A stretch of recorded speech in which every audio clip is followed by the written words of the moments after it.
As we mentioned, there are 5 types of chemical reactions: synthesis, decomposition, single replacement, double displacement, and combustion.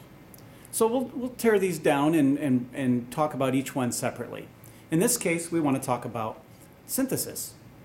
Picture on the left shows you a piece of magnesium. Okay, it's silvery color. And at the bottom, you can see that we lit it with a fire. The fire there just represents a activation energy. It is not a combustion reaction there because it's just magnesium. There's no hydrocarbon. However, when you burn anything, we do need oxygen. If you look at the right, you can see we have a white powdery ribbon which would break apart real easy. That's why we have to kind of hold it together there. There's a picture of something holding it. So we definitely have a new compound form. This is a chemical reaction. It's called synthesis. Let's look a little closer at it. Using the magnesium burning as an example, let's create a chemical equation. Magnesium has a symbol, it's Mg. We said that because there was fire involved, another element had to be involved, and that's oxygen. So we know that these two are added together. Now here's where the basic learning starts to be applicable. Oxygen is one of those Professor Hofbrinkel elements. It does not exist by itself. It has to be diatomic. So we have to write it like this, O2.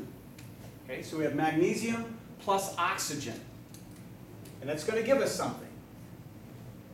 Well, what's the only possibility that it can get? That white powdery thing was magnesium and oxide combined. So Mg and O. And now we write a formula for it. We don't pay attention to this side when we're writing the formula for magnesium and oxygen. We go back to our periodic table and find the oxidation of magnesium to be +2 and oxygen to be -2. So that would be 2 and 2 if you crisscross here. But we know that we can simplify that to its empirical formula, and that would be 1 and 1, which I don't need to write. So magnesium plus oxygen gives us magnesium oxide. This is a synthesis reaction. We took 2 elements and we put them together. Yeah, we used fire as the activation energy. Now, what we want to do is look at this and say all of our formulas are correct. Okay, but now we need to deal with our balancing of the equation. We should also pay attention to the oxidation state. Magnesium has not bonded yet, so it has no charge.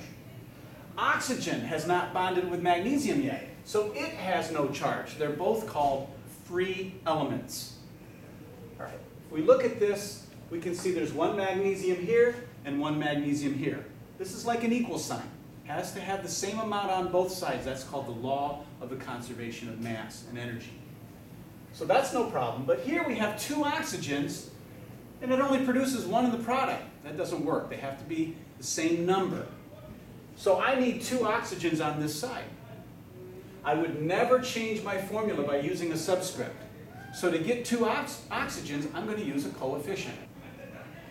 I'm going to use a coefficient. Put it right here. That gives me 2 oxygens. It also gives me 2 magnesiums. So then I got to go back over here and change this one. I need 2 magnesiums. Magnesium plus oxygen gives me magnesium oxide. They are now balanced. The only other thing we could do is add in the energetics. Is it exothermic or endothermic? And when you saw it, there was a very bright light, and in real person, you can't even look at it. It's too bright. So it's giving off a huge amount of energy. This is an exothermic reaction. So where would we put the energy? Exothermic means energy is given off. It is a product. So we would put energy over here on that side.